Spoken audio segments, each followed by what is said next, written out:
ಹೇಳಿ ಸರ್. ಕರ್ನಾಟಕ ಏಕೀಕರಣ ಪ್ರಶಸ್ತಿ ಪಡೆದಿರುವಂಥ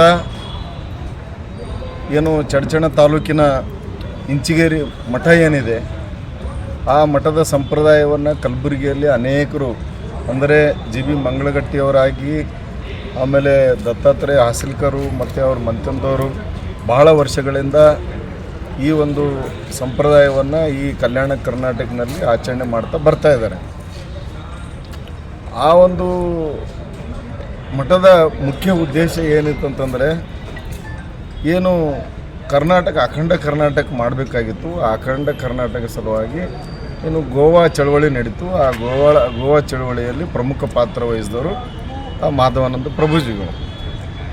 ಅವರ ಆದಿಯಾಗಿ ಜಗನ್ನಾಥ ಮಹಾರಾಜರು, ಆಮೇಲೆ ಈಗಿರ್ತಕ್ಕಂಥ ರೇವಣಸಿದ್ದೇಶ್ವರ ಮಹಾರಾಜರು ಎಲ್ಲರೂ ಸೇರಿ ಆ ಸಂಪ್ರದಾಯವನ್ನು ಕರ್ನಾಟಕದ ಬೆಂಗಳೂರಿನಲ್ಲಿ ಮತ್ತು ಕಲಬುರಗಿಯಲ್ಲಿ ಮತ್ತು ಉತ್ತರ ಪ್ರದೇಶದಲ್ಲಿದ್ದ ಗೋವಾ ರಾಜ್ಯದಲ್ಲಿ, ಆಮೇಲೆ ಉತ್ತರ ಪ್ರದೇಶದ ಆಗ್ರಾದಲ್ಲಿ ಎಲ್ಲ ಕಡೆಗೂ ಕೂಡ ಬ್ರಾಂಚಸ್ ಇವೆ.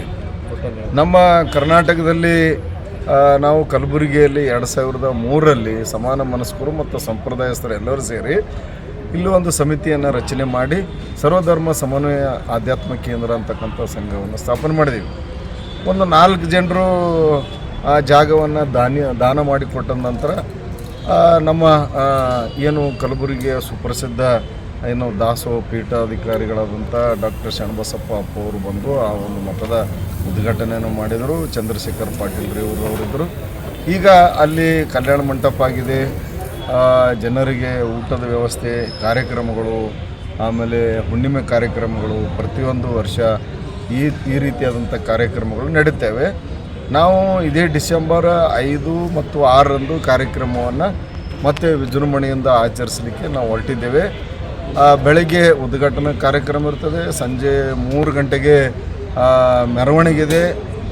ಶರಣಬಸವೇಶ್ವರ ದೇವಸ್ಥಾನದಿಂದ ಹೊರಟು ಇಂಚಿಗೇರಿ ಮಠ ತಲುಪ್ತಿದೆ. ಆಮೇಲೆ ಸಾಯಂಕಾಲ 5 ಗಂಟೆಗೆ ಜಗನ್ನಾಥ ಮಹಾರಾಜರ ಮೂರ್ತಿ ಪ್ರತಿಷ್ಠಾಪನಾ ಕಾರ್ಯಕ್ರಮ ಇದೆ. ಆಮೇಲೆ ಸಾಯಂಕಾಲ ಭಜನೆ ಇದೆ. ಮತ್ತು ಮರುದಿನ ಅಂದರೆ 6ನೇ ತಾರೀಕಿಗೆ ಬೆಳಗ್ಗೆ 10:30 ಸುಮಾರಿಗೆ ಸಮಾರೋಪ ಸಮಾರಂಭ ಇದೆ. ಈ ಒಂದು ಕಾರ್ಯಕ್ರಮಕ್ಕೆ ದತ್ತಾತ್ರೇಯ ಪಾಟೀಲ್ ರೇವೂರವರು, ಅಲ್ಲಂಪ್ರಭು ಪಾಟೀಲ್ ಶಾಸಕರು, ಆಮೇಲೆ ಬಸವರಾಜ್ ಮತ್ತಿಮೂಡು ಶಾಸಕರು, ಆದಿಯಾಗಿ ಎಲ್ಲ ಧರ್ಮದ ಗುರುಗಳು ಇದರಲ್ಲಿ ಭಾಗವಹಿಸ್ತಿದ್ದಾರೆ. ಅತ್ಯಂತ ಒಂದು ಅರ್ಥಗರ್ಭಿತವಾದಂಥ ಒಂದು ಕಾರ್ಯಕ್ರಮ.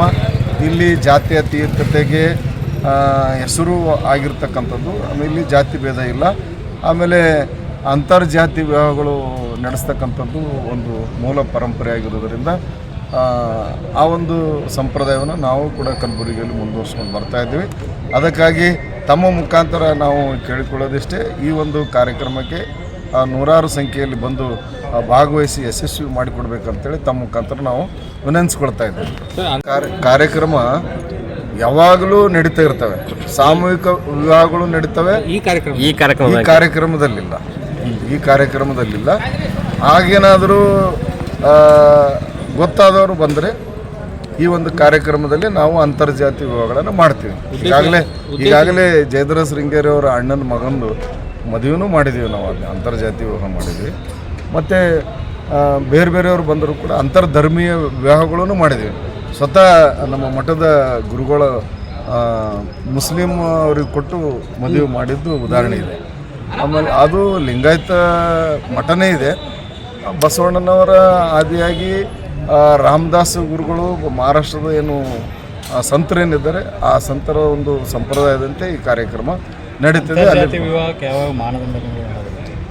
ಅಂತರ್ಜಾತಿ ವಿವಾಹಕ್ಕೆ ಯಾವುದೇ ಮಾನದಂಡನೆ ಇಲ್ಲ. ಅದು ಮಾನದಂಡನೆ ಅಂತಂದರೆ ಜಾತಿ ಅಷ್ಟೇ. ಆ ಜಾತಿ ಕಾರಣಕ್ಕಾಗಿ ವಿರೋಧ ಆಗ್ತವೆ, ಮರ್ಯಾದೆ ಹತ್ಯೆಗಳಾಗ್ತವೆ. ಆದರೆ ಅವರು ಸ್ವತಃ ಅವರಿಬ್ಬರು ಒಪ್ಪಿದರೆ ಯಾವುದೂ ಸಮಸ್ಯೆಗಳಾಗಲ್ಲ. ಕಾನೂನೇ ಅವ್ರಿಗೆ ರಕ್ಷಣೆ ಕೊಟ್ಟು ಮದುವೆ ಮಾಡ್ಬೇಕಂಥದ್ದು ನಮ್ಮ ಸಂವಿಧಾನ. ಮಾಧ್ಯಮದವರಿಗೂ ನಮಸ್ಕಾರಗಳು. ಇವತ್ತಿನ ದಿವಸ ಸಂತೋಷದ ವಿಷಯ ಅಂದ್ರೆ 52ನೇ ಒಂದು ಇಂಚಿಗೇರಿ ಸಂಪ್ರದಾಯ ಸದ್ಗುರು ಸ್ಮರಣಾರ್ಥ ಡಿಸೆಂಬರ್ 5 ಮತ್ತು 6ರಂದು ವೈಭವ ರೀತಿಯಾಗಿ ಈ ಒಂದು ಕಾರ್ಯಕ್ರಮ ಹಮ್ಮಿಕೊಂಡಿದ್ದು. ಈಗ ಒಂದು ಹಿನ್ನೆಲೆ ಇದೆ ಈ ಒಂದು ಮಠಕ್ಕೆ. ಬಾಬಾಸಾಹೇಬ್ ಮಹಾರಾಜರು ಗಿರ್ಮಲೀಶ್ವರ ಮಹಾರಾಜರು, ಸಂಗಮೇಶ್ವರ ಮಹಾರಾಜರು, ಶಿವಪ್ರಭು ಮಹಾರಾಜರು, ಮಾಧವಾನಂದ ಪ್ರಭುಗಳು ಸ್ವಾತಂತ್ರ್ಯ ಸಂಗ್ರಾಮದಲ್ಲಿ ಧುಮುಕಿ ಅಷ್ಟೇ ಅಲ್ಲ ತಮ್ಮ ಅನುಯಾಯಿಗಳನ್ನು ಅದರಲ್ಲಿ ಧುಮುಕಿ ಜೈಲಿಗೆ ಹೋಗಿ ಬಂದಂಥ ಒಂದು ಬರೇ ಒಂದು ಆಧ್ಯಾತ್ಮ ಅಷ್ಟೇ ಅಲ್ಲ, ಇವತ್ತು ಸಾಮಾಜಿಕ ತಳಹದ ಮೇಲೆ ಇವತ್ತಿನ ದಿವಸ ರಾಷ್ಟ್ರ ನಿರ್ಮಾಣ ಆಗಬೇಕಂತೇಳಿ ಆಚಾರ್ಯ ವಿನೋಬಾ ಭಾವೆಯರ ಮಹಾತ್ಮ ಗಾಂಧಿಯವರ ಸರ್ವೋದಯ ತತ್ವವನ್ನು ಪ್ರತಿಯೊಂದು ಮನೆಗೆ ಮುಟ್ಟಿಸಲು ಅದಕ್ಕೆ 1973ರಿಂದ ಇಂದು ಕಲಬುರಗಿ ಮಹಾನಗರದಲ್ಲಿ ಇಲ್ಲಿ ಹಮ್ಮಿಕೊಂಡಿದ್ದು ಅಷ್ಟೇ ಅಲ್ಲ. ಇವು ಕೆಲವೊಬ್ಬರು ಇಲ್ಲಿ ಕೇಳಿದರೆ ಅಂತರ್ಜಾತೀಯ ಬಗ್ಗೆ ಏನಂತೇಳಿ ಆ ಒಂದು ನಿಟ್ಟಿನಲ್ಲಿ ಅಂದ್ರೆ ನಮ್ಮ ಮನೆತನದವರು ಹೇಳಬೇಕಾಗಿರ್ತದೆ. ಇವತ್ತಿನ ದಿವಸ ನಮ್ಮ ಸದ್ಗುರು ಗುರುಪುತ್ರೇಶ್ವರ ಮಹಾರಾಜರು ನಮ್ಮ ಅಣ್ಣವರು, ನಮ್ಮ ನಾಮದೇವ್ ಶಿಂಪಿ ಅಂತೇಳಿ ಬಸವ ಕ್ಷತ್ರಿಯವ್ರದು, ನಮ್ಮ ಅಣ್ಣವರಿಗೆ ಮರಾಠ ಸಮಾಜದವರು, ನಮ್ಮ ಮನೆ ಮಿಸ್ಸಸ್ ಅವರು, ನಮ್ಮ ಹೆಂಡತಿ ಅವರು ಏನದಲ್ಲ ಬಣಜಿಯವರು, ಮತ್ತು ನಮ್ಮ ಸೋದರರು ಏನದಲ್ಲ ಇಸ್ಲಾಂ ಧರ್ಮದವರು, ನಮ್ಮ ತಮ್ಮವರು ಏನದಾರ ಇನ್ನೊಬ್ಬರು ಜೈನ ಧರ್ಮದವರು, ಅಂದ್ರೆ ಹೇಳೋದ ಇನ್ನೊಬ್ಬರು ತಳವಾರವರು. ಈ ತೆರನಾಗಿ ಬರೀ ನಮ್ಮ ಒಂದೇ ಮನೆಯಲ್ಲಿ 8-10 ಲಗ್ನ ಅಂತರ್ಜಾತೀಯ ಅಂದ್ರೆ ಕಿಡ್ನಾಪ್ ಮಾಡ್ಕೊಂಡು ಅಂತೇಳಲ್ಲ, ಆದ್ರೆ ಅವ್ರ ತಂದೆ ತಾಯಿಗೆ ವಿಶ್ವಾಸ ತಗೊಂಡು ಈ ಮದುಮಕ್ಕಳು ತಾಯಿ ತಂದೆ ವಿಶ್ವಾಸ ತೆಗೆದುಕೊಂಡು ಯಾವ ರೀತಿಯಾಗಿ ಅಣ್ಣ ಬಸವಣ್ಣವರು ಏನು ಶಿವಶರಣ ರಾಜ ಬಯಸಿದ್ದರು ಅದನ್ನು ಮಾದರಿಯಾಗಿ ಮಾಧವನ ಪ್ರಭುವರು ಈ ಸದ್ಯದಿರತಕ್ಕಂಥ ರೇವಣಸಿದ್ದೇಶ್ವರ ಮಹಾರಾಜರು ಮುನ್ನಡೆಸ್ಕೊಂಡು ಹೊಂಟಾರ.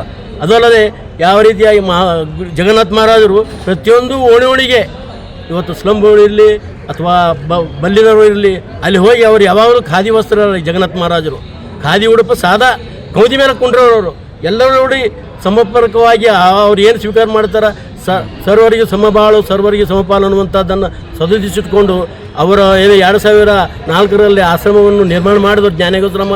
ಇವತ್ತಿನ ದಿವಸ ಅವರ ಶಿಲಾ ಮಂಟಪದಲ್ಲಿ ಇವತ್ತಿನ ದಿವಸ ಅವರ ಮೂರ್ತಿ ಪ್ರತಿಷ್ಠಾಪನೆಯು ಕೂಡ ಇವತ್ತು ಅದ್ದೂರಿಯಾಗಿ ಮಾಡಬೇಕಂತೇಳಿ ನಮ್ಮ ಎಲ್ಲ ಕಮಿಟಿಯವರು ಸದಸ್ಯರು ಕೂತ್ಕೊಂಡು ಈ ಒಂದು ಕಲಬುರಗಿ ನಾಡಿನ ಶರಣರಲ್ಲಿ ಯಾವ ರೀತಿಯಾಗಿ ಶರಣರು, ಸಂತರು, ಮಹಂತರು, ಸೋಫಿ ಸಂತರು, ಬುದ್ಧರು ಎನ್ನುವಂಥ ನಾಡಿನೊಳಗೆ ನಾವು ನೀವೆಲ್ಲ ಕೂಡ ಆಧ್ಯಾತ್ಮಗಳಿಗೆ ಹೋಗುವಂಥ ಬುದ್ಧಿ ಆ ಸದ್ಗುರುಗಳು ದಯಪಾಲಿಸಲಿ ಅಂತೇಳಿ ಈ ಒಂದು ಕಾರ್ಯಕ್ರಮ ಹಾಕ್ಕೊಂಡಿದ್ದು.